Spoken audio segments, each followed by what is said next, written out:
어쨌든 우리가 이제 국민이기 때문에 모든 정부가 그때 당시에 살고 있는 그 시대를 관리 책임을 지고 있는 모든 정부가 성공해야 국민이 편안하고 행복한 거 아니겠습니까? 그래서 문재인 정부가 야심차게 출발한 이 K-뉴딜, 코리안 버전, 한국의 버전이죠. 뉴딜 정책이 성공해서 모쪼록 우리 후손들도 이를 기회로 보다 잘 살 수 있는 터전이 마련되길 바라면서 이러한 정책 토론회를 갖게 되었다는 걸 말씀드립니다. 왜 이런 말씀을 드리는가요? 뉴딜이라는 것은 사실 올드가 있기 때문에 뉴라는 말을 썼지 않겠습니까? 근데 이 올드라는 것 자체가 우리가 흔히 말하는 원고지심의 상당 부분을 대변하고 있다는 것. 따라서 아무리 통뼈같이 새로움을 추구한다 하더라도 지난 과거를 반추하지 아니하고는 성공할 수 없다는 그런 맥락이고, 특히나 산업화 여파로 농경사회와는 달리 사람의 역할이라든가 사람의 가치라고는 좀 무서운 표현이 될 수 있겠습니다만, 사람이 어떤 사회에서 차지하는 비중이 많이 변하고 있지 않습니까? 특히 이제 1929년도 말 미국에서 열기 시작한 대공황을 타개하기 위한 그 궁여지책으로 미국이 1933년 3월 16일부터 제 기억으로는 아마 3월 6일부터 6월 16일까지 미국 의회가 100일 특별의회를 개최하면서 이 난국을 어떻게 타개할 것인가 라는 논의를 하고, 그 결과로 6개의 아마 법안이 만들어진 것 같은데, 여러분 잘 아시는 테네시강 무역개발공사의 설립 법안도 그 중에 하나였고, 이를 기화로 동네 지역개발 실천적 측면에서만 논의되었던 것들이 학문적 범위로 공식으로 이제 들어오게 된 그런 계기가 돼서 오늘날 한국지역개발학회가 이런 정책 토론회의 그 기회를 마련하는 데에도 그런 연연을 두고 있다, 그런 말씀을 드리고요. 특히 미국은 뉴딜 정책을 통해서 그 당시에 그 고전적인 자본주의의 어떤 한계를 극복할 수 있는 새로운 패러다임, 그래서 뉴딜 정책에 그 포함된 것이 여러분들은 우리 통상적으로는 믿기 어려운 거지만은 노동관계법을 혁신을 통해서 새로운 산업사회에 대비할 수 있었던 것이 미국을 오늘날 이만한 경제 번영으로 유지할 수 있게 하는 힘이 되지 않았나 하는 생각이 듭니다. 그런데 이제 문재인 정부도 성공해서 대한민국 모든 국민이 행복해야 되는데, 문재인 정부가 얼마 전 발표한 뉴딜 정책에서 다소 조금 보완할 사항이 있다라는 것이 조덕호 회장님의 지적이셨고, 그 조덕호 회장님은 사실 색깔로 보면 친문재인 정부 인사입니다. 그래서 이제 이분이 의욕적으로 학회에서나마 그런 어떤 보완점을 제시해서 국민 여론을 환기시킬 필요가 있고, 반드시 이 후속 미래 세대가 미국의 지금 세대가 누리는 그러한 번영된 나의 터전을 그대로 이어받기를 바란다는 간절한 희망으로 아마 이 기획 정책 토론회가 시작을 한 것 같습니다. 그래서 자칫 세 분의 발제가 조금 반정부적인 표현으로 돼 있어서 이것이 잘못 오해되면은 정부의 각을 세우는 듯 하는 것 같아서 제가 조덕호 회장한테 건의를 드려서, 그러면은 현 정부의 뿌리가 되는 그런 정통성을 지닌 학계의 원로분을 한번 축사를 모시자 해서 김한재 교수님을 모시게 됐던 거죠. 김한재 교수님은 잘 아시겠지만 김대중 정부 때 지방이양 추진위원회, 다시 말하면 중앙 집권적 논리를 지방 분권적 논리로 바꾸기 위한 그런 첫 시험장인 지방이양 추진위원회 초대 위원장을 지내셨고, 노무현 정부 때에는 신행정수도 건설 위원장을 맡아서 줄기차게 지역균형 발전과 이 나라의 어떤 혁신과 진보적 성향을 보수와 결합함으로 인해서 시행착오로 인한 통관 비용을 줄이는 데 세우신 분입니다. 그렇기 때문에 오늘 그 축사에서는 평소와 같이 유머 섞인 말, 부드러운 말씀으로 후학들에게 훈계하시고 한국지역개발학회가 고민하고 있는 그런 모든 고민에 대한 간절한 소망을 하나 후학들에게 전달하신 의향이셨던 것으로 저는 익히 들었습니다. 그래서 오늘 그 세 분의 발제와 6분의 기존 토론자가 계신데 제가 구구절절히 좌장으로서 모두의 이런 설명을 드리는 것은 누가 어떤 이야기를 한 것이 중요한 것이 아니라 우리 편이 무슨 말을 했고 다른 편이 다른 말을 했다라는 저간의 편가르기식 그런 이 행태나 이런 것들이 자칫 K-뉴딜에 대하여 아닐까 하는 의미에서 그렇지 않다라는 의미로 구구절절은 아니지만 하여튼 조금 최사 같은 말씀을 드린 것입니다. 따라서 개인이 정부가 들리기 위해서 소신 있게 하는 발언이 마치 정부가 가지고 있는 정책 맥락에서 벗어났다고 해서 정부에 반대하는 바, 또 정부가 하고 있는 일을 앞장서서 박수친다고 해서 정부에 친한 그런 사람이 하는 그런 편가르기는 학계에서조차는 일어나서는 안 되겠다. 그런 의미에서 오늘 허심탄회한 발표와 또 허심탄회한 토론을 통해서 문재인 정부가 성공하고 그 문재인 정부의 성공을 통해서 대한민국 국민이 행복해질 수 있는 그런 앞날을 우리가 영원하는 그런 자리라는 것을 생각해 주시기 바랍니다. 그럼 세 분의 발표는 여러분들 전부 모두 플로어에 계신 상태로 한 분당 한 20분씩 발표를 하시고 또 지정 토론 6분은 토론이 끝난 뒤에 앞에 나와서 착석하셔가지고 열띤 또 공감을 벌여주시기 바랍니다. 따라서 오늘은 의뢰인이 학회나 이런 데서 있는 학술 세미나와는 다른 형태로 치열한 좀 논쟁이 벌어졌으면 하는 게 제 좌장으로서 가지고 있는 오늘 큰 바람입니다. 감사합니다. 먼저 뉴딜 없이 뉴딜 성공 없다.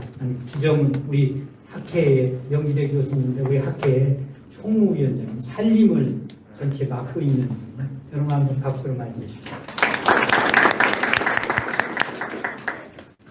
기존의 뉴딜과 K-뉴딜을 이렇게 비교하는 비교 분석을 해봤고 그러면은 저희가 주장하고 있고 저희가 성공하기 위해서는 어떤 전략이 있어야 되고 또 어떤 그런 구체화시키는 어떤 것들이 필요한지에 대해서 생각을 해봤습니다.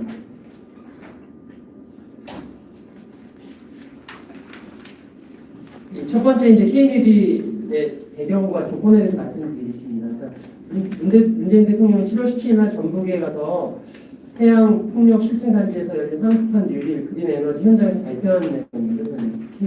디지털하고 그린 뉴딜이라는 것에 대해서는 그래서 이게 학술적인 배경을 보면은 이게 조금 콘트라티에트 주기의 관점입니다. 그러니까 지금까지 산업혁명 이후에 이렇게 40년이나 60년을 주기로 해가지고 기술 혁신이 일어났는데 저기 뒤에 보시면 아시겠지만 1차 주기는 스팀 엔진, 2차 주기는 철거와 철도, 3차 주기는 전기와 화학, 4차 주기에는 자동차 석유화, 5차 주기에는 정보통신이 이제 경제 변화를 이끌었다면은 2010년 이후에는 그 환경기술과 바이오 건강기술이 주도한 새로운 6차 주기가 이제 시작되고 있다고 생각되고 있고 결국은 그러한 디지털 기술과 그린 기술이 그러한 역동적인 경제 발전을 이루는 프론티어 기술이라고 볼 때 이러한 기술 중심으로 해가지고 K-뉴딜을 추진하는 것이 바로 이 콘트라테이프의 5차, 6차 주기를 앞서갈 수 있는 어떤 미래의 지향적인 선택이라는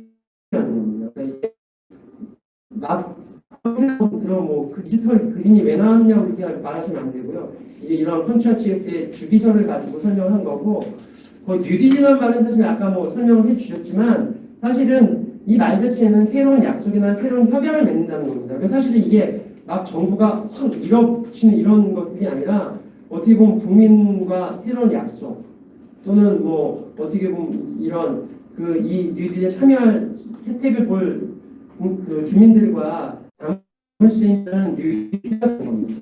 그래서 거기 보시면 이제 이러한 뉴딜이 우리의 미래에 어떤 별 줄지에 대해서도 설명을 하고 있는데요. 그 디지털 네트워크 AI라는 그런 DNA라는 기반을 바탕으로 해서 그 디지털 중심지로서 그런 메가 트렌드 주저하는 똑똑한 나라를 만들고 또한 이제 탄소 중립을 향한 녹색 전환을 통해서 이제 그린 선도 국가 그다음에 이제 고용하고 사회 안전망이라는 게 있습니다. 뒤에 그림에서 이제 설명을 드릴 텐데 이걸 통해서 이제 실패나 좌절에서 이제 더 보호하고 더 따뜻한 전환을 하게 되는 것들이 이제 근본적으로 정부가 담고 있는 것들입니다. 그래서 이렇게 그림에 보시면은 비전이 있고요. 이게 정부 발표 자료를 그대로 제가 이제 따온 겁니다. 여기 보시면 크게는 두 개의 기둥이 있습니다. 디지털 뉴딜하고 그린 안전망 강화합니다. 그래서 그걸 위해서 디지털 뉴딜에 대한 데이터 댐을 비롯한 세 개의 어떤 과제가 있고요. 그 다음에 그린 뉴딜에 대해서는 그린 리모델을 포함해서 세 개의 과제. 그 다음에 이 두 개가 융합되어 있는 그린 스마트 스쿨 같은 포함해서 디지털 그린 유무공학 복합이 또 이 4개 과제가 있습니다. 그래서 이런 10개 대표 과제를 이제 추진하는 것들이 이 디지털 K-뉴딜의 어떤 주요 구조고요. 잘 안 보이시긴 하지만 굉장히 많은 사업들을 이제 그런 사업들을 만들어가지고 이게 2000년 추경부터입니다. 2000추경부터 2022년, 55년까지 했는데 근본적으로 이제 일자리를 약 190만 개 정도를 만들겠다. 그다음에 돈이 이제 거기 들어간 돈이 약 22년까지 49조 원, 그다음에 25년까지 하면 114조 원 정도의 돈을 들이겠다는 것이 이제 여기에 나오고 있습니다. 요건 이제 디지털 리더하고 그린 뉴딜에 대한 것들이고요. 이걸 두 개 합해서 그다음에 사회 안전망에 대해서는 여기 보시는 대로 약 10조 원 고용사회 안전망하고 사람 투자에 대해서 이제 10조 원 드리고 그다음에 그 일자리는 약 33만 개 정도를 만들겠다는 것들이 이런 계획에 담겨져 있는 그 투자 계획하고 일자리 효과입니다. 추진 체계도 생각보다는 굉장히 VIP 주대를 해가지고 작성하고 당정 추진본부를 만들고 관계 장관회의와 총괄본부를 따로 만드는 굉장히 큰 규모로서 만들어지는 그렇죠. 돈이 굉장히 많이 들어가는 것만큼 정부에서는 신경을 써서 만들겠다는 겁니다. 그래서 여기까지가 이제 근본적으로 K-뉴딜의 등장에 대해 설명을 드렸고요. 이제 여기서부터는 이제 저를 비롯해서 학회에서 주장하는 내용들입니다. 근데 이게 사실은 굉장히 좀 한계가 있다고 저희는 느끼고 있습니다. 그래서 아까 처음에 물론 여기 앞에서 보시면은 이런 안전망이 있지만 안전망 자체는 근본적으로 고용이라든지 교육에 관한 내용이 아닙니다. 교육에 관한 내용이 아니라서 사실은 이 선진국들 따라가기에는 빨리 따라갈 수는 있겠지만 우리가 선도적으로 나갈 수 있는 그런 어떤 역할을 하기에는 저 두 개의 어떤 그런 기둥을 가지고는 부족하다는 겁니다. 그래서 반드시 창의적인 인재 교육이 굉장히 중요하고 이게 필요하다는 것들을 저희가 좀 생각을 하고 있습니다. 그래서 왜냐하면 사실은 4차 산업혁명과도 관계가 있는데 근본적으로 인간의 상상력, 창의력, 모델, 그다음에 기계 적용시키는 것들 이런 것들에 대해서는 지금 앞에서 제시한 그런 K-뉴딜 가지고는 상당히 부족하다는 겁니다. 그래서 저희가 코로나19 시대 이후에 이제 주요 선진국들이 분명히 이제 사회 주도권, 산업사회, 그 4차 산업사회 주도권 잡기 위해서 경쟁을 벌일 텐데, 이제 두 가지입니다. 전체적으로 두 가지 정도 볼 수 있는데요. 하나는 그 그린 정책이 하나 있고요. 또 하나는 인공지능과 사물 인터넷으로 대표되는 디지털 정책입니다. 그래서 이런 지금 그 디지털 뉴딜이나 그린 뉴딜이 아까 말씀드린 대로 빠르게 따라가긴 좋지만 선도국으로 성장하기에는 굉장히 어려움이 예상이 되기 때문에 결국은 여기에 교육, 에듀케이션 뉴딜이라는 게 필요하다는 겁니다. 그러니까 사실 예를 들자면 이런 겁니다. 그러니까 우리가 어떻게 중요한 것이고 그래서는 전혀 생각을 하지 않고 마치 디지털 그린 뉴딜이 이루어지면은 선진국을 따라갈 수 있을 것 같이 생각되는 항상 따라간다는 그런 생각이 드는 겁니다. 그래서 결국은 핵심이라는 게 가치에 기반을 둔 창조적인 상상력을 가진 어떤 그런 인재의 다리가 하나 더 있어야지 삼각대가 완성될 수 있고 결국은 이게 선도국으로 가기 위해서는 굉장히 중요한 역할을 한다는 것이 이제 삼각대, 저희가 말하는 삼각대 K뉴딜의 필요성입니다. 그래서 교육에 대해서는 여기에서는 좀 간단하게만 설명을 드리면 실제로는 초중고의 문제뿐만 아니라 대학 교육에서도 역시 문제가 있다는 겁니다. 그래서 저희가 이번 이런 이 교육 유리를 통해서 근본적으로 한 번에 사실 고치기는 어렵겠지만 이런 초중고에서의 문제들, 그 다음에 대학 와서도 이제 하는 어떤 그런 문제들에 대해서도 이제 할 수 있는 그런 것들을 문제 해결할 수 있는 그런 안들을 제시한다는 겁니다. 그러니까 여기 보시면 알지만 결국은 사실 뭐 어떻게 보면 다 금방 찾을 수 있는 지식의 양은 많지만 창의성이 부족하거나 철학이 없는 그런 인재들이 계속 나오고 있고 실제로 부모님들은 뭐 진짜 교육도 안 받아도 자녀들을 굉장히 거뜬하게 키울 수 있는 것들은 그분들 지혜인데 이런 지혜를 갖고 또한 창의성을 가질 수 있는 인재를 키워내는 어떤 그런 다리가 없이 단지 그린 뉴딜, 디지털 뉴딜을 통해서는 굉장히 한계가 많다는 것을 여기서 이제 설명을 드리고 있고요. 그래서 저희가 생각하는 것들은 이제 이런 것들입니다. 그래서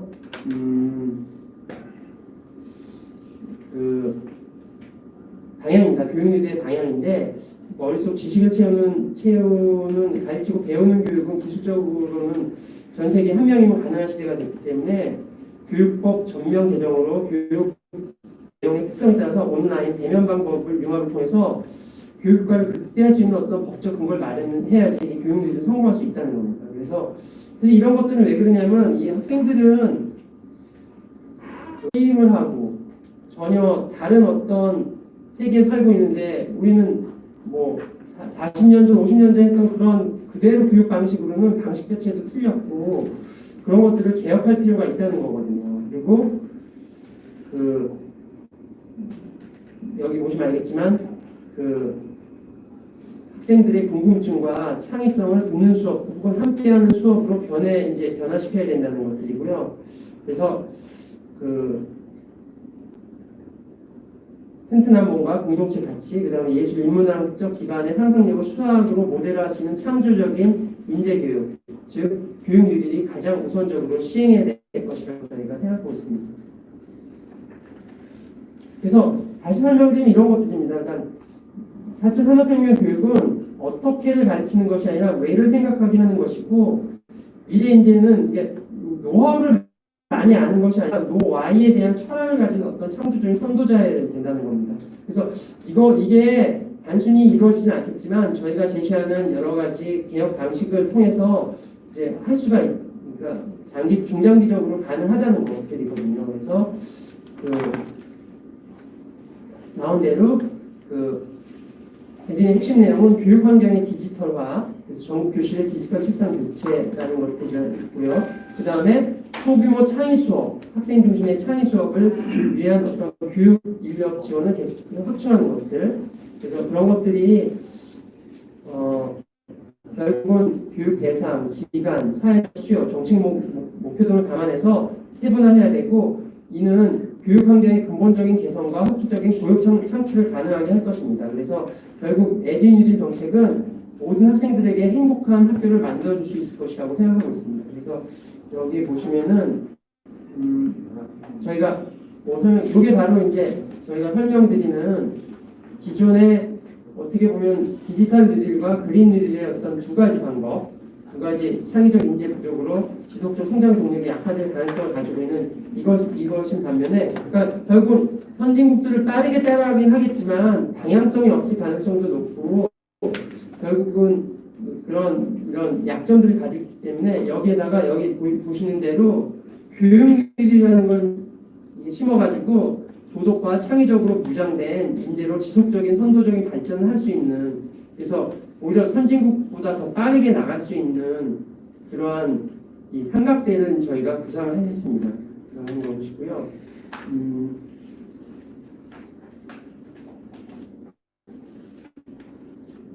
자, 여기 설명드리겠습니다. 그래서 두 다리 K뉴딜은 우리나라 수준의 발전 단계인 나라에서 적용할 수 있지만 후발 제도국은 선택하기 어려운 방식이다. 그래서 본 연구에서 제안하는 세 개 분야로 이루어진 삼각대 K뉴딜은 국가 발전 단계나 지역 여건에 따라 우선순위를 두어서 교육 뉴딜을 먼저 수행할 수도 있을 거라고 저희가 생각하고 있습니다.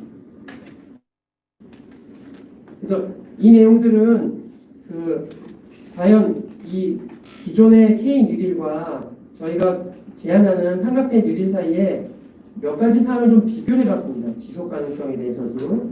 그래서 지속 가능성에 대해서도 이게 지원이 계속 필요한 구조고, 이거는 반면에 교육 뉴딜이 이루어진다면은 새로운 산업이나 성장 동력을 자체적으로 확충할 수 있는 가능성이 높다는 겁니다.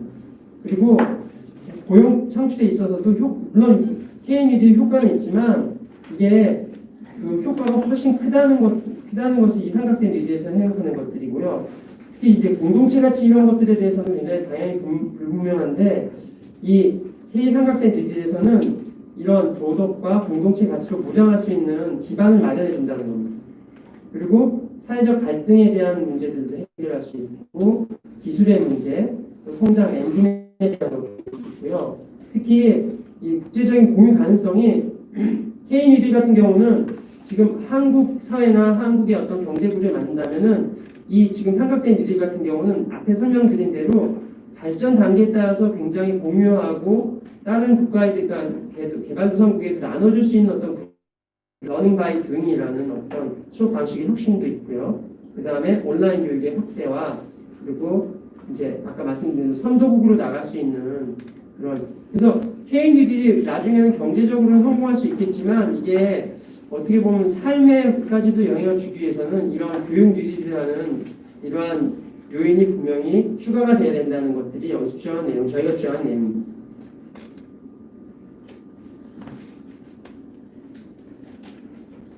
이게 이제 결론적으로 이제 말씀드리고, 이제 그걸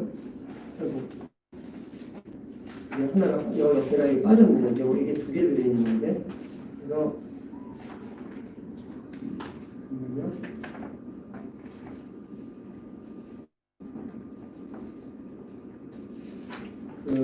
K뉴딜 성공 전략입니다. 그래서 K3학대 뉴딜 4차 혁명 시대는 지식사회를 넘어서 지능사회로 발전하고 있습니다. 그래서 여기에만 머물러 있는다면은 경제적 풍요로운 사회가 될 수는 있지만 행복한 사회가 될 수 없기 때문에 결국은 이러한 행복한 사회를 가기 위한 어떤 공동체 가치와 결국은 지속적으로 창의적인 아이디어를 제공할 수 있을 것입니다. 그래서 이 세 개의 융합된 어떤 한각 가치 때는 우리나라를 지혜롭고 행복한 사회로 안내할 것이고, 그 세 다리 성공 융합을 위해서 전략이 쉽게 마련돼야 되고, 그게 바로 이제 저희가 선도국으로 발전할 수 있는 핵심 전략입니다. 이 그림이 여기 오늘 사실 이쪽에 있는 그림이 뭐냐면 기존에 있는 이 두 가지에 대해서 이제 그림이 그려져 있는 거거든요. 그래서 하나, 둘, 셋, 넷, 6개 정도를 만들어서 지금 넣었습니다. 그래서 이 전략을 넣었을 때 저기 그림 여기 책을 한번 보시면은 거기 나오고 있습니다. 책 한번 보시면은 페이지 13페이지에 16번째 그걸 보시면은 교실의 디지털화 완성과 지속적인 관리, 그 다음에 교육 시스템의 획기적인 개선. 지금 여기 안 보여서 그러는데 이게 첫 번째 게 뭐냐면은 교실의 디지털화 완성 및 지속적인 관리에 대한 것들이고요. 그다음에 두 번째가 교육 시스템의 획기적인 개선에 대한 것들이고 그거에 대한 어떤 세부적인 전략들을 만들어냈고요. 그다음에 세 번째는 교육 내용의 획기적인 개선과 교육 훈련의 어떤 그런 시스템을 구축하는 것들이 있고요.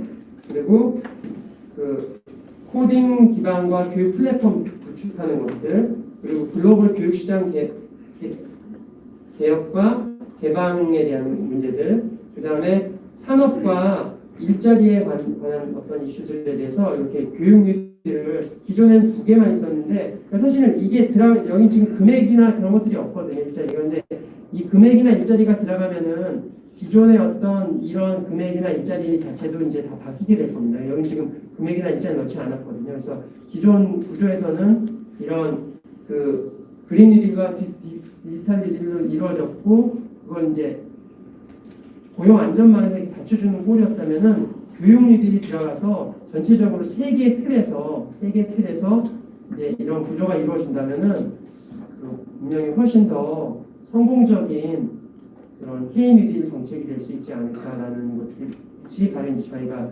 주장하는 내용입니다.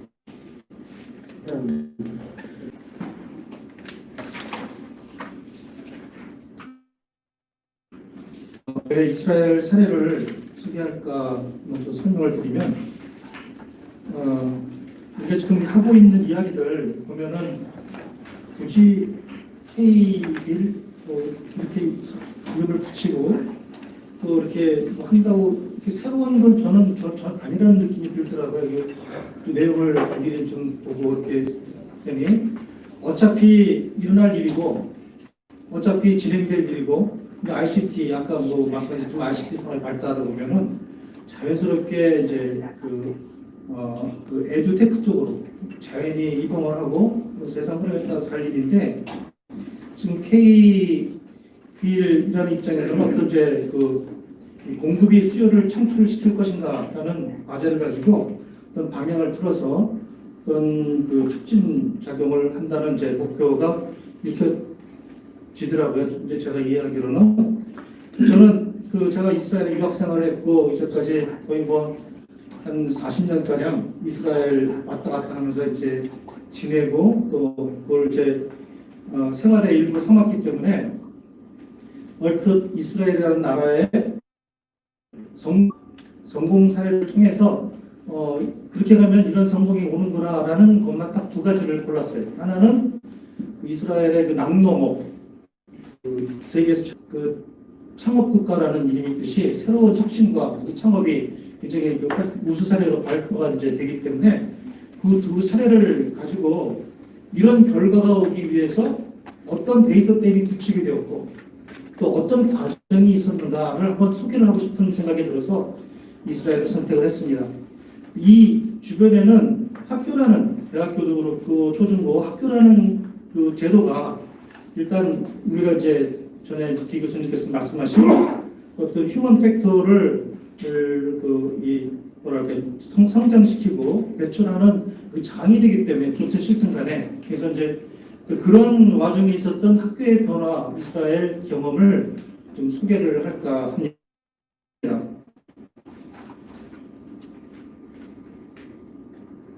그래서 이제 그 말씀을 이제 드린 거고 이스라엘 일반 현황 뭐 대충 보시면 되고 지금 데이터댐을 발달시킨다 이거 보면은 제가 이렇게 이 정부 과기부 자료인데 이거 보면은 쓸 것만 많이 얘기를 하지 어떻게 그 물을 채울 것인가에 대해서 좀 쉽게 생각하는 것 같은데 제가 본 이스라엘의 경험에서 그게 쉬운 게 아니다. 그걸 설명을 좀 드리려고 합니다.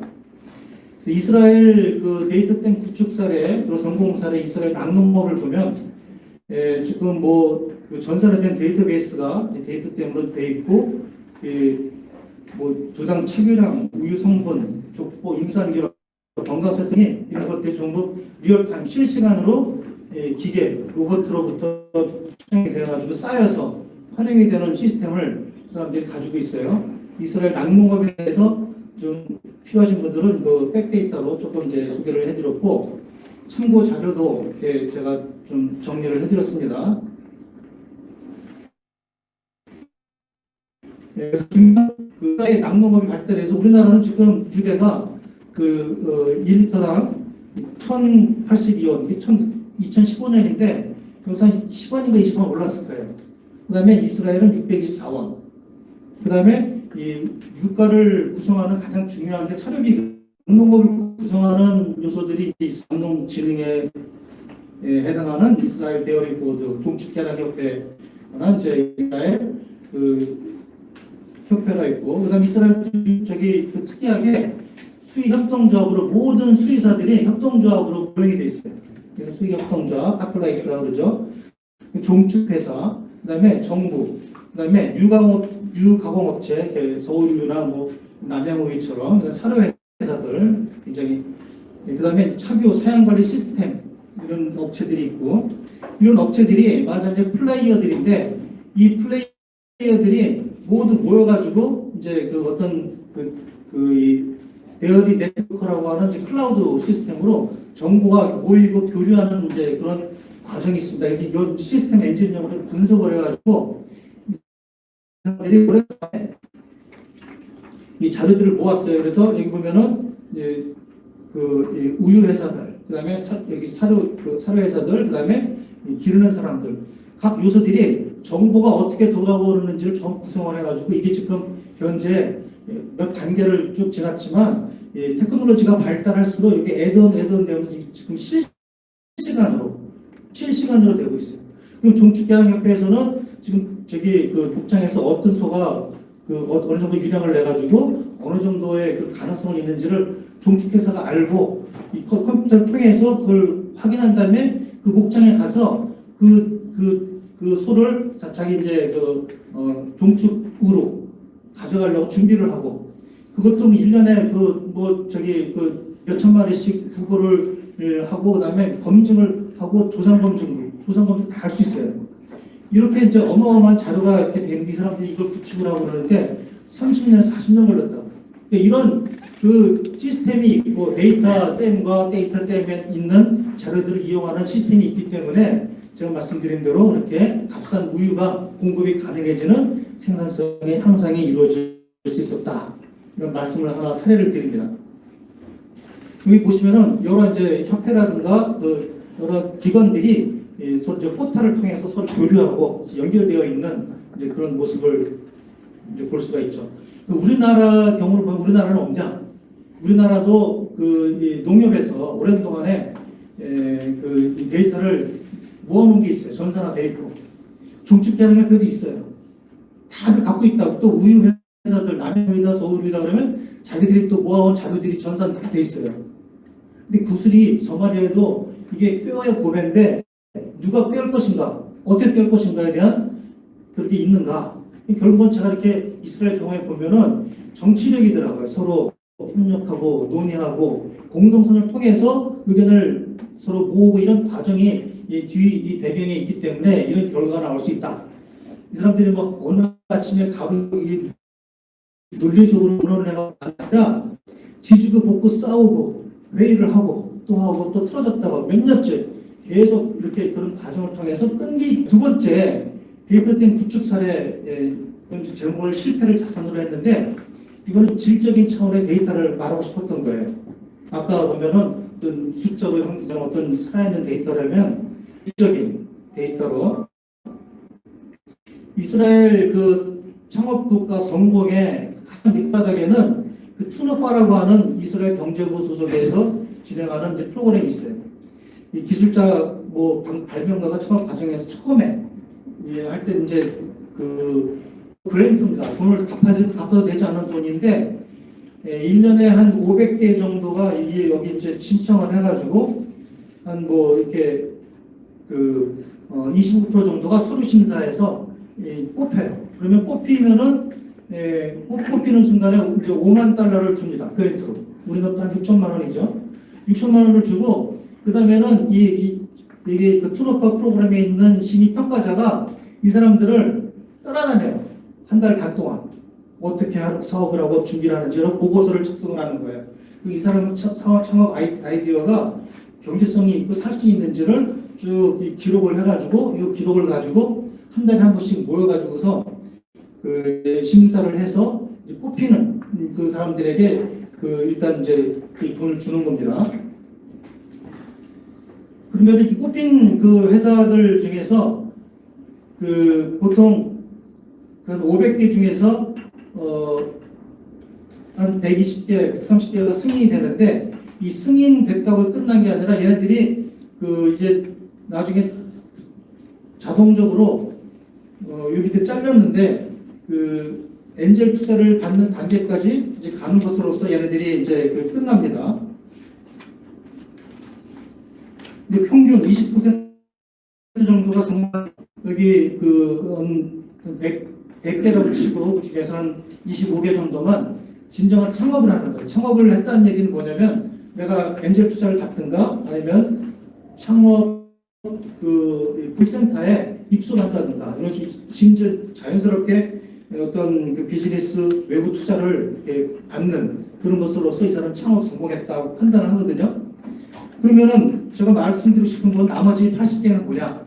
이 정부의 인력이 들어가고 정부 돈이 들어갔는데 그 비용의 어떤 존재 이유는 바로 이겁니다. 그 실패 사례가 하나의 그 사례로 돼갖고서는 이 데이터로 들어가서 누구나 볼 수 있게 돼 있어요.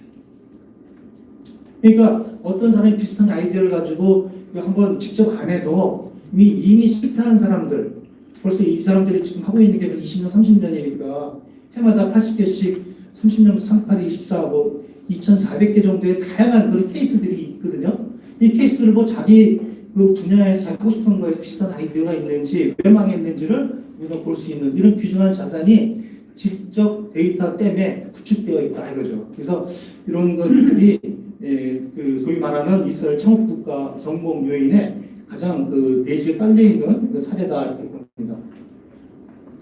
이 사회가 변하고 하다 보니까 처음에는 이제 교육에서 시작을 해가지고 이스라엘의 뭐 오픈 유니버시티 개방대학에서부터 각 대학교에 성찰하는 강의 하다가 이 차츰차츰 에듀테크 쪽으로 발달을 하죠. 근데 이스라엘 굉장히 성공한 케이스입니다. 그리고 굉장히 퀄리티가 높은 그런 스타트업 창업이 이 에듀테크에서 많이 일어났는데 에듀테크 쪽에서 일어난 이제 이스라엘에 한 300개에서 500개 정도 업체들이 있다고 봐요.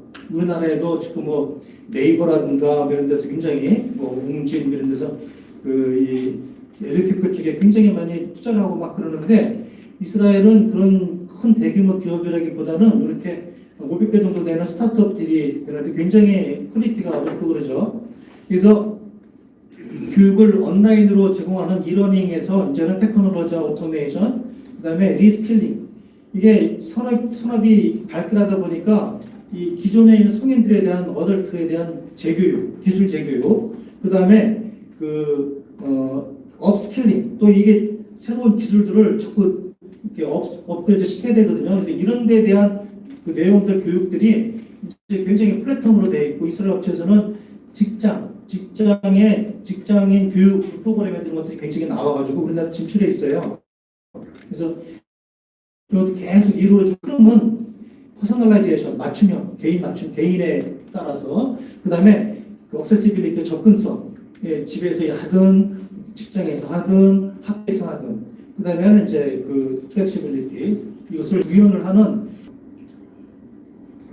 자, 이스라엘에서는 무슨 얘기를 하냐면 아까도 저기 그런 말씀들 하셨는데 지금 교육 공공 부분에서 쓰는 랭귀지가 현장에서 쓰는 사람이 말이 안 통한다는 거예요. 랭귀지가 다르다는 거예요. 지금 이게 니즈 어떤 그 필요를 충족시키는 단계는 아직 그 언급할 필요도 없이 이 랭귀지가 다르기 때문에 이 랭귀지를 마치 트랜슬레이션을 시키든 어떻게 하든 랭귀지 프로블렘이다 이런 소통이 안 된다는 얘기죠. 그래서 이 어떤 변화하는 세계와 공공 교육 부분에 그 이 언어를 소통을 시키는 그런 그 과정이 굉장히 중요하다는 말씀을 드리고 그것이 에듀테크 발달과 이런 거에 굉장히 많은 그 문제를 준다 이런 얘기들을 하더라고요.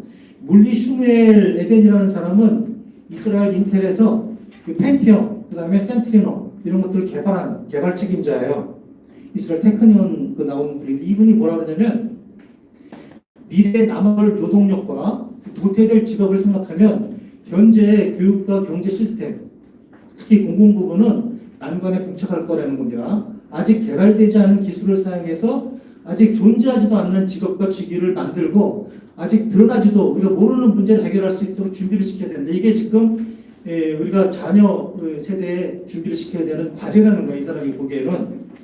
이 사람이 뭐라 하냐면 유치원에서부터 공부하는 방법을 공부를 가르치는 게 아니라 어떻게 공부를 하는지 공부하는 방법을 가르쳐야 된다. 그래야만 애들이 준비가 된다라고 얘기를 합니다. 그 다음에 이제 그 이스라엘의 에듀테크, 이게 일종의 에듀테크의 영합체 비슷한 그 포탈인데, 그 자콥 다얀이라는 사람은 뭐라 하냐면 그 인적 자본을 그 러닝과 테크놀로지, 그다음에 인포멀이라는 거는 이 정식 교육이 아닌 개인적인 교육이겠죠. 그다음에 그 많이 벌어지고 계속 이제 이게 앞에 커지는데 이거 끊임없이 재교육시키고 그 리스킬링 시키고 그 업그레이딩 시키는 그런 이제 장이 바로 에듀테크가 그 우리 사회를 이제 끌고 갈 것이다 이렇게 이제 얘기를 합니다. 이스라엘의 이렇게 이제 에듀테크에 대한 인식과 이게 발달한 배경을 이제 보면은 우선 이게 이제 전 세계적으로 제가 조사를 해보니까 전 세계 한 3만 개 정도의 에듀테크 쪽의 회사들이 있는데 그 중에 한 15,000개예요. 반이 중국이에요, 중국. 그 다음에 33% 정도가 미국이고, 이스라엘은 몇 퍼센트 안 돼요. 300개, 뭐 500개 정도니까.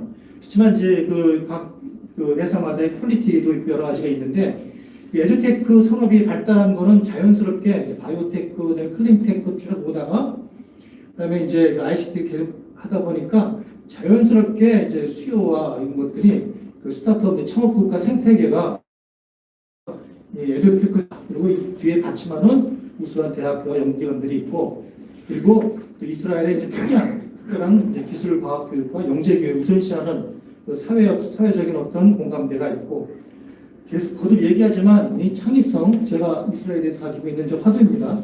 창의성이 왜 유대인들에게 잘 발현이 되는가? 근데 제가 이렇게 공부를 해보고 연구 결과들을 쭉 보면은 사회적, 문화, 종교적인 유산이 있다는 걸 이제 좀 볼 수가 있는데, 어쨌든 이스라엘 그 대학교 뭐 간단히 소개를 합니다. 근데 이런 말을 우리의 지도자나 누가 할 수 있을까요?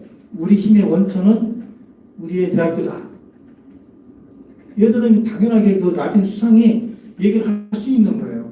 이 말을. 이게 저는 좀 어마어마한 임팩트라고 생각하는데, 그 다음에 이제 모세 리사크 히브리대 교수는 강연에서 뭐라 하냐면, 아랍 사람들이 1948년도 독립전쟁에서 아랍의 그 이스라엘이 이스라엘한테 아랍이 졌다고 생각하는데 그건 착각이다. 전쟁 발발하기 훨씬 전에 1925년 거의 20-30년 전에 이미 이스라엘 히브리 대학교가 창립되고 그러면서 게임은 끝났다. 왜냐면 현대전은 테크놀로지거든요.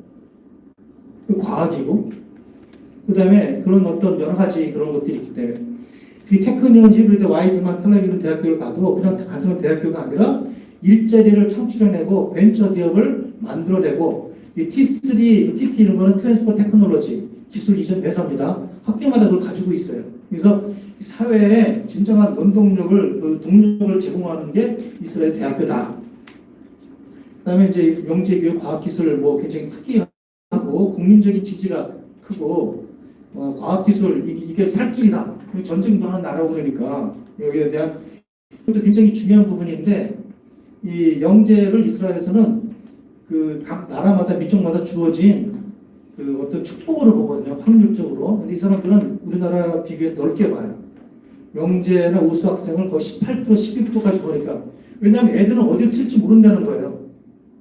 그러니까 이 좁혀가지고 어떤 편협한 크리테리언으로 얘가 영재다, 천재 뭐 이렇게 하지 말고 넓게 가갖고 시간을 두고 차근차근히 고정하는 게 애들 이제 그 개념이고, 그다음에 뭐 여러 가지 우리나라와 조금 이제 비교되는 부분들을 모아놨습니다. 사회 문화적 요소들이 있는데, 그 제가 이스라엘에서 보고 느낀 건 뭐냐면, 얘들하고 이제 저기를 대해보면은 하나같이 지들이 다 이렇게 잘나고, 그 다음에 자기가 마치 그 정말 뭐라 그럴까요? 그 천상천하 유아 독점, 여기에 대한 깊은 고찰이 있어요, 정말. 예? 고집도 에르버썸 뭐 이렇게 자기가 세상의 중심이라는 데 대한 그 인식을 어렸을 때부터 부모도 가르쳐주고 학교에서도 그걸 조장해주고 본인도 느끼게 만들어줘요. 하다못해 내가 저기 청소라고 뭐 예를 들어서 뭐 막노동판에서 뭘 하더라도 이 하나님이 나한테 주신 내 소명이고 이걸 살면서 내가 행복하다라고 느낄 수 있는 이게 보니까 제가 훈련을 시켜야 되는 거더라고요. 그냥 생기는 게 아니라. 그래서 이제 이렇게 되는데 얘들은 정말 우리는 역사적 삶을 띠고 이 땅에 태어났다는 그런 사상 갖고 있더라니까요. 자기 하는 일에 대해서 의미를 부여하고 그러면서 어떤 행복을 이렇게 느끼는 것 같아요. 제가 보니까 아인슈타인이 1929년에 한 말이 자기 유대교가 지성이야말로 인류 역사에서 가장 최고의 무기라는 게 입증이 됐다. 그래서 우리가 얻은 경험과 우리의 지성을 가지고 세계를 이끌고 이제 가장 중요한 게 뭐냐면 실패를 받아들이고 극복하는 훈련을 아주 어렸을 때부터 시켜요. 학교에서도 스포츠 시키고 스포츠는 승자가 있잖아요. 패자가 있고 승패를 가르고 승패를 받아들이고 또 실패를 통해서 다시 레실리언스 이렇게 발전할 수 있는 토토를 삼는 훈련을 끊임없이 시키더라 이거죠. 그래서 이런 것들이 학교에 굉장히 있고 가정교육도 굉장히 중요한 하나의 요소고 이런 이 거대한 어떤 데이터 이 댐과 어떤 이런 에듀테크 있는 흐름 속에서 그런 학교가 어떻게 변하냐. 제가 이스라엘에서 관찰을 해보니까 이게 좋은 커리큘럼에 좋은 선생님이 있고 배우고자 하는 학생이 있으면 지식은 시간 문제예요. 자기 능력에 따라서. 그런데 제가 교사가 지식만을 말한다면 이 티처를 따라갈 수가 없어요. 이 커리큘럼 자기 능력별 레벨별로 이렇게 문답형을 해갖고 이렇게 확인하고 테스트하면서 차근차근 가면은 지금 너무너무나 이렇게 교육 커리큘럼들이 잘 나와 있는 거예요. 때문에. 그러니까 공부하고 싶은 학생이 그걸 골라가지고 자기가 이렇게 차근차근히만 하면 지식은 문제가 없는 거예요. 그러면 학교가 어디에 서야 되느냐. 이스라엘 학교들이 고민을 해갖고 뭐냐면 학교 본연의 모습으로 돌아가야 되겠다. 학교는 더 이상 얘들 오후 2시면 다 끝나요. 고등학교들. 학교는 더 지식이 전달 장소가 아니에요. 더 이상. 그게 아니라 학교에 자율적으로 이렇게 주고 심지어는 초중고 학부모들이 교과과정 25%를 결정을 해갖고서는 회의를 통해서 할 정도니까 자꾸 자율성을 주고 민주화시키면서 이 학교라는 게 어떤 수요자 중심의 어떤 니즈를 충족시켜 줄 수 있는 그런 모습을 갖도록 지원해 주는 거죠. 계속. 그러면서 이제 진짜 학교는 사회적 통합의 장으로 알고 이스라엘도 이제 마약 문제가 많아요. 그래서 마약 문제라든가 학교 폭력이라든가 이런 것들 아직 뭐 3살 초등학교 유치원부터 교육을 시키는 거예요. 훈련을 시키고. 그리고 상담 시간을 의무적으로 운영을 해가지고 거의 하루에 제가 평균 내보니까 교사 한 명이 하루에 1시간 이상, 1시간 반을 상담 시간에 써야 돼요. 그리고 결과를 이렇게 레포트를 하고 문제 있을 것 같은 애들 그런 것도 하고 이런 양성평등이라든가 이런 것들 쭉 하고 그다음에 ICT가 발달하면서 정보 관리 교육 과정에 들어가면서 인터넷의 어떤 다양한 이제 딜레마 난제들 그다음에 어떤 IP 이런 여러 가지 문제들을 교육과 지식을 주고받고 가치관을 습득하고 그다음에 이 사람들이 무엇보다도 중요한 것은 학교에서 자기들이 이스라엘 교육 체제의 목표가 지금 폭넓은 저는 자기 확신과 자존감을 키워준다는 게 굉장히 중요한 목표라고 생각해요. 이거를 초중학교, 유치원학교 만들지 못하면 평생 힘들어요, 사는 게. 우리가 금수저가 아니라 흑수저라도 자기 확신과 자존감이 있으면 이렇게 살만해요, 이 세상. 그리고 이 인생이 길지 않다고 살아봐야 됩니다. 그러니까 이런 자기 확신과 자존감을 가지고 살 수 있도록 훈련을 시키고 이렇게 해줘야 된다. 이게 집 한 채 물려주고 금수저 지어주는 것보다 더 중요한 거고 거기에는 가정, 그 다음에 학교. 이제 학교가 원래 모습을 찾아간다. 지식 전달의 어떤 멍에서 벗어나가지고 원래 학교의 모습으로 돌아가겠다. 이런 말씀을 제가 드리고자 이스라엘 사례를 이렇게 들었습니다. 이스라엘이라서 뭐 다 좋은 건 아니지만 특히 잘한다고 생각하는 것 두 가지만 골라서 제가 소개를 했습니다. 감사합니다. 제가 학생들이 대리시속하면 야단 치는데 남학기부터 야단 안 치려고 합니다. 예. 좀 빨리 진행하겠습니다. 뭐 이거는 그 2020년 7월 14일에요. 이번 달에 관계부처 합동을 만든 약 40회짜리 보고서입니다. 거기에 뭐 나와 있는 내용이고 그래서 이게 매스컴을 통해서 많이 보도가 돼서 다 우리만 알고 있을 거라고 생각합니다. 그래서 한국판 뉴딜 취지이고 이건 앞에 기존 교수님께서 말씀해 주셨던 거고요. 저는 먼저 한계 상황을 좀 살펴보고 싶은데요. 아까 저는 사실 뭐 엄밀히 말하면 어느 정치적 색깔이 전혀 없는데 저 경기도사 아니라서요.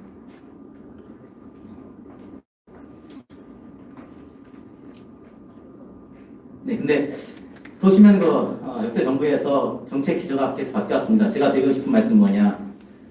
역대 정부가 한 어떤 정책이 제가 볼 때 네 가지 다 크게 성공 못했거든요. 저 모든 정책이 마치 어떤 사람에게 안 맞는 약, 체질에 안 맞는 약이고 새로운 정책이 나오면 성공할 수 있는 것이냐? 이전의 정책은 어떤 사람이 체질적으로 안 맞는 약이고 그 다음에 나온 정책은 맞는 약이어서 성공할 수 있는 것이냐? 저는 한국이랑 국가에서 정권이 바뀌더라도 현 정권의 성공은 이전 정권의 성공과 분리돼서 어떻다고 생각합니다. 이전 정권에서 좋은 결과를 내면 당연히 좋은 것이고 이전 정권에서 좋은 결과를 내지 못하면 당연히 불리한 것이고 근데 마치 지금 그 몸에 안 맞는 약을 받고 몸에 맞는 약을 쓰는 것처럼 그런 약간 호도하고 있는 것이 아니냐. 그리고 4차 산업혁명을 전 세계에서 가장 많이 쓴 나라가 저 단어를 가장 많이 쓴 나라가 대한민국입니다. 그리고 한국이 지금 뭐 리쇼어링 뭐 얘기 나오고 코로나 관련해서 리쇼어링 얘기 나오고 그러는데 또 코로나 관련해서 통계 보니까 한국이 한 달에 하나씩 기업이 돌아오고 있더라고요. 무슨 얘기냐면 사실 이제 모든 게 사실 약간 실속이 없다는 얘기고요. 두 번째는 한계 경제 환경입니다. 중국이 세계 공장이라고 그러지만 중국은 인구가 많아서 사실 무역 의존도는 한국보다 낮습니다. 한국 무역 의존도 가장 높습니다. 그리고 한국의 경제 규모는 뭐 미국의 7%, 중국의 10%, 일본의 30%입니다. 바꿔 말하면 한국 경제 규모도 미국, 중국, 일본보다 작을 뿐더러 무역 의존도가 높아서 우리가 잘해도 우리가 무역을 하는 미국, 중국, 일본이 경제가 안 좋으면 덩달아 경제가 안 좋은데 지금 세 군데 다 안 좋습니다. 코로나19가 관련해서 코로나가 1920년, 29년에 가져온 세계 대공황 이후에 가장 심각한 세계 경제 시대가 가졌다고 합니다. 다시 1920년 대공황 제2차 세계대전 직접적인 원인 중에 하나였습니다. 근데 지금 그때보다 더 경제가 안 좋아졌는데 무역 의존도가 가장 높은 한국이 우리도 어렵지만 우리가 무역을 해야 되는 세계 나라가 다 어렵다는 것입니다. 그리고 한국이 보통 경제 규모가 유엔 기준으로 전 세계 93개 나라가 있는데 한국 그 중에서 11위입니다. 굉장히 잘하는 성적입니다. 193개 나라에서 11위니까. 근데 재밌는 게 우리 옆에 사이가 안 좋은 중국하고 일본이 만만치 않거든요. 중국이 세계 2위고 일본이 세계 3위입니다. 특히 저도 뭐 괜찮죠. 뭐 일본도 안 좋아하는데 우리가 일본을 너무 잘 모릅니다. 일본은 1968년부터 2005년까지 세계 2위의 경제 대국이었습니다.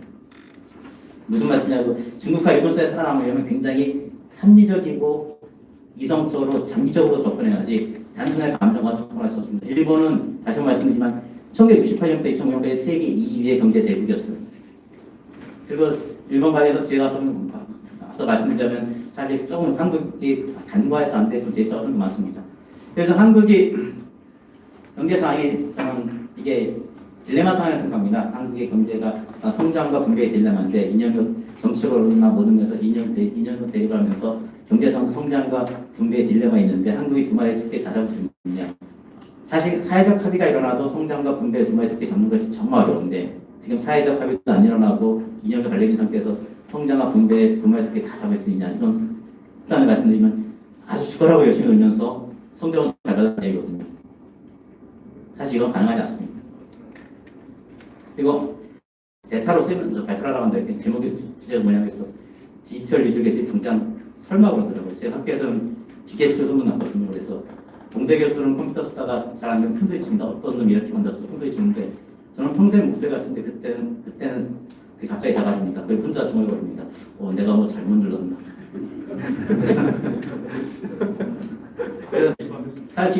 그래서 제가 디지털 리드나 그린 리드 자체에 대한 말씀을 드리기보다는 다음 이것 성공하기 위해서 약간 강구하고 있는 몇 가지를 살펴보자 하는데요. 우선 당연히 성공했지. 이거 엄청난 재원이 들어가는 거고 국가의 정말 성공한 실패 여부에 따라서 국가 운명에 갈리는 건데 당연히 성공해야 된다고 생각합니다. 다만 이게 문제가 사실 제가 볼 때는 재원 조달 방법이 약간 명확하지 않고 근데 아까 앞에서 보신 것처럼 정권이 바뀔 때마다 다 핵심 이슈라든가 핵심 모드가 다 바뀌었는데 이게 그러니까 기간이 차기 정권까지 들어가기 위해서 과연 재원 조달 방법하고 정책 연속성을 확보할 수 있는 것이냐 사실 이게 가장 심각한 문제라고 생각합니다. 그러니까 앞으로 들어가서 정권 측에 나왔던 가장 대표적인 이슈는 4차 산업혁명과 소득 조달이었습니다. 근데 지금 다시 디지털 그린이 나왔고 이게 과연 뭐 차기 정권에서도 과연 이게 이슈가 될 것이냐 저는 오히려 이게 가장 좀 심각한 문제라고 생각하고요. 두 번째는 디지털 리드가 그린 리드를 성공하기 위해서 한국에 예를 들어서 지금 인력도 다 갖춰져 있고 제도도 다 갖춰져 있고 결과도 다 갖춰져 있고 단지 자본만 부족한 것이냐 그럼 사실 돈을 투자하면 결과 나올 거라 생각합니다. 인력도 갖춰져 있고 제도도 갖춰져 있고 자본도 결과도 다 있는데 단지 자본만 부족해서 쉽게 해서 마중물이 부족해서 그런 것이냐 저는 사실 그렇지 않다고 생각합니다. 잠깐 앞으로 들어서 일본 얘기 좀 말씀드리면요. 2000년 이후 전 세계에서 노벨상을 가장 많이 대체로 수반한 국가는 당연히 미국입니다. 두 번째가 일본입니다. 더 무서운 건 그 일본의 노벨상의 상당수가 토종입니다. 다른 나라 미국이나 이런 가서 걔네가 카피하는 건데 일본은 카피할 필요가 없습니다. 그리고 더 재밌는 게 굉장히 연세가 많으신 분들이 나이 많은 학 교수들이 노벨상을 받아요. 왜냐 능력이 안 돼가지고 오래 연구한 게 아니라 그만큼 사회적으로 정책의 일관성이 있고 지속적으로 투자를 하고 참고 결과에 기다려준다는 겁니다. 저도 한국 교수지만 정책에 따라서 구호도 계속 바뀌고 한국 교수들 어떤 걸 파기보다는 자꾸 시대에 따라 따라다니고 정말 하나 파는 사람이 드물어요. 솔직한 게 저도 한국 반성하지만 정책의 일관 그거를 수십 년 동안 파고들 수 있고 밀어주는 국가이기 때문에 나이 젊었을 때 빠져가지고 50년 되어서 70년 나이 든 사람이 나는 상대는 작년에 75세인가 그렇더라고요. 정책 일관성 있고 그 사람이 끝까지 연계 몰입할 수 있는 사회적 합의가 이루어지고 안정성이 있어야지 일순간에 돈 많이 투자하는 데는 그런 게 아닙니다. 세 번째는 그럼 디지털 그림의 효과는 언제 나타날 것이냐? 어떤 정책을 보듯이 정책이 시작하면 국민들하고 기업이 인식합니다. 그리고 거기에다 정말 움직이기 시작합니다. 그걸 이행해야 그리고 정말 효과가 나타납니다. 효과가 얼마냐? 통계를 보니까 영국 같은 경우는 실업자를 고용할 때 정부가 어떤 정책을 펴면 3개월 뒤에 효과가 나타나기 시작합니다. 그래도 한국에서 가장 늦은 게 조선업인데요. 조선업이 조선 대리 수혜가 하면은 설계하고 하청하면서 2년 뒤에 고용 효과가 나타납니다. 각 산업마다 그 효과 나타나는 속도가 다 다릅니다. 그게 다 체크가 돼야 됩니다. 세 번째는 너무 중요한 말이고요. 그 단계의 그 목표를 달성하기 위해서 로드맵이 있어야 되고 그때 중간중간에 모니터링할 방법이 있어야 되거든요. 모니터링에서 원하는 결과가 나왔으면 괜찮고 원하는 결과가 나오지 않았으면 왜 원하는 결과가 나오지 않았는지 확인해가지고 그걸 수정할 수 있어야 됩니다. 즉 블루프린트, 모든 계획은 블루프린트적 계획이거든요. 모든 게 계획대로 안 됩니다. 결과 변수생길 수 있고 시작과 출발 전까지 시간을 정해놓고 로드맵을 정해놓고 그 순간순간 중요한 순간에 그 성과를 측정할 수 있어야 되고 성과를 측정해서 안 됐을 때 그걸 수정할 수 있는 방법이라거든요. 사실 요 부분도 좀 부족한 게 아닌가 싶습니다. 혹시 어떤 유명한 복싱 선수가 그런 얘기를 했다고 하더라고요. 완벽한 계획이 있다 저는 한 대 맞기 전까지. 근데 아까 왜 이런 말씀 드리냐면은 코로나19가 29년 세계 대공황 이후에 가장 심각한 경제 위기를 가져왔고 한국은 무역 의존도가 가장 높고 우리가 가장 무역을 많이 하는 중국, 미국, 일본이 다 경제가 안 좋습니다. 즉 앞으로 우리가 예상했던 별별 돌발상이 다 생길 수 있기 때문에 약간적으로 먹고 나서는 안 된다는 말씀을 드리는 겁니다. 세 번째는 저는 이게 막상 디지털 리드, 그린 리드라고 그러는데 사실 루즈벨트 대통령은 리드하고는 우리 약간 성격이 다르다고 생각합니다. 성격이 그 시대하고 지금하고 또 성격이 다르고 미국하고도 다르고 그래서 저는 이게 우리 한국의 디지털 리드는 한 산업부도 다른 성격을 가지고 있는데 한국이 이미 앞에서 성장과 분배의 어떤 딜레마가 있고 지금 주택 환경 보존소에서 문제도 있고 그런데 이게 그 산업 구조 전환적 성격을 가진다고 하면은 역설적으로 디지털 그림이 성공하면서 일자리 창출되고 있지만 그에 못지않게 만만치 않은 일자리가 사라질 겁니다. 자, 디지털 시장에 다른 말로 하면 저는 4차 산업혁명이라고 그러거든요. 4차 산업혁명에 대해서 많은 사람들이 합의하지만 사실 합의된 건 없습니다. 단 하나 합의된 건 있습니다. 취업을 많이 늘릴 것이다. 디지털 사실 4차 산업혁명 성격이 강하고 이게 오히려 성공해서 산업구조 전환적 성격을 가진다면 마차의 실업이나 부도 실업 기술이 늘어날 겁니다. 이거 다른 얘기인데 그러다 보니까 이런 그 부작용을 어떻게 해결할 것이라는 데에 대해서 상충효과를 고려해야 된다. 저는 이제 원자력으로 예를 드는데요. 저도 이제 원자력 줄이는 걸 동의합니다. 단 대한민국에서 점진적으로 해야 되고 그 원자력 생태계를 붕괴시켜야 됩니다. 무슨 얘기냐? 원자력 발전을 극단적으로 원자력 발전을 하나도 짓지 않고 원자력 발전을 전혀 하지 않는 것과 원자력 연구를 하지 않는 것이 다른 겁니다. 원자력 발전 전혀 하지 않는 것과 그 나라의 원자력 전문가 없는 건 전혀 다른 겁니다. 어떤 그 비공식적 잘 보니까 일본은 15일이면 할 것도 만든답니다. 한국은 속달 걸린답니다. 그리고 어떤 그 재밌는 보고서니까 소련이 한때 쿠바에 그 핵미사를 만드는데 쿠바에서 머신업까지 거리가 2,000km라고 그러더라고요. 평택에서 KGB가 1,000km 안 됩니다. 전 세계에서 가장 큰 미군기지가 평택입니다. 무슨 얘기냐? 세상의 그 같은 별도성은 다르게 겉으로 하는 거와 다르게 모든 것까지 실제로는 보이지 않게 안약업이라는 정말 핵심 기술을 가지고 노력하고 있다는 겁니다. 일단은 이게 혁신환경인데요. 제가 근데 지방 가보면 모든 지방에서 제가 우리도 미국의 실리콘밸리 만들겠다고 합니다. 근데 미국의 실리콘밸리 인구가 300만 명입니다. 대한민국에 100만 명이 넘는 지자체가 거의 없습니다. 수원, 이제 성남, 고양, 용인 정도가 100만 명 넘는데 미국 기회가 되니까 거기 전 세계 우수한 인재들이 들어가지고 텐트 치고 노숙하는 데서 거기 홈리스에 상관없어. 홈리스가 아니라 미래를 바라보는 정말 혈기 넘치는 우수한 수재들입니다. 수재들이 캠핑카 같은 또는 텐트 이런 데서 노숙을 하고 사는데 300만 있습니다. 그런데 재밌는 게 통계를 보면 기업에서 3,000개 아이들 중에서 하나가 성공합니다. 그리고 그 실리콘밸리 300만을 만든 벤처 중에 성공률 5%밖에 안 됩니다. 그리고 미국에서 성공한 세 번째 순간은 이거든요. 근데 한국에 재밌는 것은 한국의 국책 성공률은 국책 아래 성공 90%입니다. 무슨 얘기냐? 이건 이제 특히 국정원한테다 국회의원들 하도 막 야단을 치니까 야단 안 맞으려고 그냥 안전한 연구를 한다는 겁니다. 하이리스크 하이리턴인데 도전적인 연구 안 하고 장기적인 연구 안 하다 보니까 사실 이런 상황에서는 어떤 노벨상도 나올 수도 없고 디지털 혁신이나 디지털 리더십이 사실 쉽지 않습니다. 저는 사실 원래 이과에 가려고 하다가 이과에서 수학이 싫어서 문과로 넘어가서 지금 사회과학대에서 교사로 있는데요. 저는 우수한 사람들이 공대하고 자연과학을 전공해야 되고 그건 정말 공대하고 특히 자연과학 공대 기초연구는 언제 결과가 나올지는 정말 암흑의 세계고 그건 말 그대로 하이리스크 하이리턴이고 그 사람 거기에 대해서 정말 안정적으로 연구할 수 있는 주어져서 정말 확실한 토대가 쌓여야만이 디지털 리더도 성공하고 브레인도 성공하고 또 그렇게 쌓이려면 디지털 리더 되는 말고 어느 정권에 와서 다른 어떤 정책 이슈파들을 들고 나오더라도 훨씬 더 쉽게 성공할 수 있을 건데 사실 한국은 그게 좀 안 되는 겁니다. 다시 한번 또 일본이 노벨상 나올 때 일본이 메이지 시대 때 기초과학에 투자하고 10년 뒤에 노벨상이 나왔습니다. 근데 한국은 사실 아직 기초과학에 투자하고 40년밖에 안 됐습니다. 그럼 단순 산출 비교하는 건 어렵지만 산수정을 개선은 아직 30년 더 기다려야 됩니다.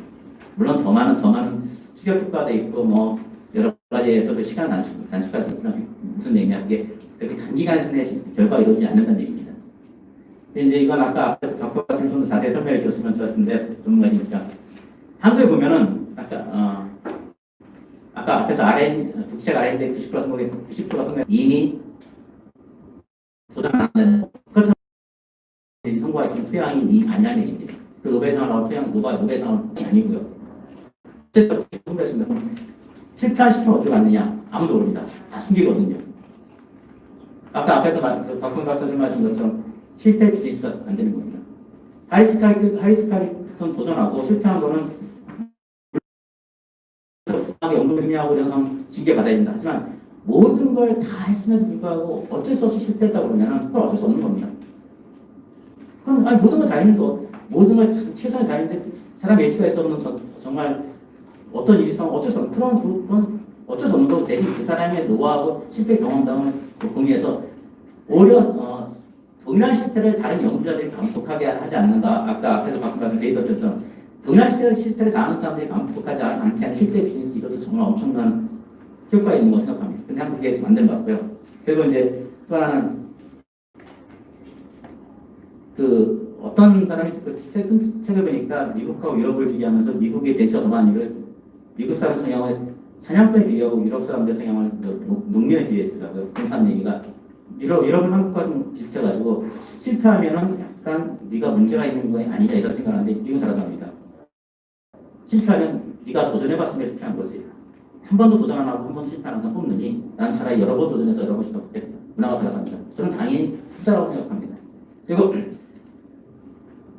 실리콘밸리 아까 300만 있다 말씀드렸는데 전 세계 사람들이 미국 이민 갑니다. 근데 미국에서 가장 평균 소득이 높은 사람들이 인도계 미국인입니다. 실리콘밸리에서 만들어진 벤처의 3분의 1이 인도 사람입니다. 다시 그 벤처의 3분의 1이 IIT라는 한 인도 대학인데 인도 문과대학인데 제일 농담합니다. 요즘 IIT 잘 나가냐 그러면 요즘 IIT 들어오면 MIT 감독 농담합니다. 근데 무슨 얘기냐 걔네들 그 상류층 애들은 아까 이사를 했는데 상류층은 그 자기만의 굉장히 건데 또 거기에 우리가 몰라서 옛날부터 축적되는 굉장한 어떤 과학 기술이 있고 굉장히 도전합니다. 그래서 걔네들은 지금 자기네가 그 지동선도 먼저 발전했다고 진짜 인터넷 유적도 있더라고요. 다만 서양이 진짜 안 해준 거 자기가 지동선도 먼저 발전했다고 실제 인터넷 유적도 있습니다. 그리고 걔네들은 그 인도 애들도 이사회랑 비슷합니다. 도전하는 것을 위하지 않습니다. 그 결론을 말씀드리자면 당연히 저는 앞에서 제가 발표한 것처럼 저는 뭐 정부의 비판적인 사람도 아니고 그것도 긍정적도 아닙니다. 다만 그리고 당연히 디지털 리더들이 성공해야 된다고 생각하고 합니다. 다만 이거 무작정 약간 뭐 낙관적 바라보다는 성공 확률을 좀 더 높이기 위해서 몇 가지 좀 고려해야 된다고 생각하고 정말 이거 엄청난 그 재원의 투자가 되고 이 성공해서 정말 국가의 어떤 시스템이라든가 국가의 성격 가치를 바꿀 수 있는 그런 정책이 아니면 재원 조달이나 정책 영수 수정 그리고 기반제 제도 구축이라든가 정책 시작 로드맵 그리고 모니터링 및 평가 방법 그 상층 효과 등 고려 혁신 환경 등 실패 기스 같은 거 고려해야 된다고 생각합니다. 그리고 이런 것이 구체적으로 정말 반영이 돼 있어야만이 또 당연히 그 디지털 리더들이 통과했었고 이런 문화가 한국 사회에 정착이 된다면 체계적이고 투사하고 어떤 장기적인 안보를 가지고 접근하고 어떤 합리적이고 이런 문화가 정착된다면 이 문화가 정권이 이어지고 정권이 바뀌면 어느 정권 하더라도 저는 도움이 될 거라 생각합니다. 이상입니다. 감사합니다.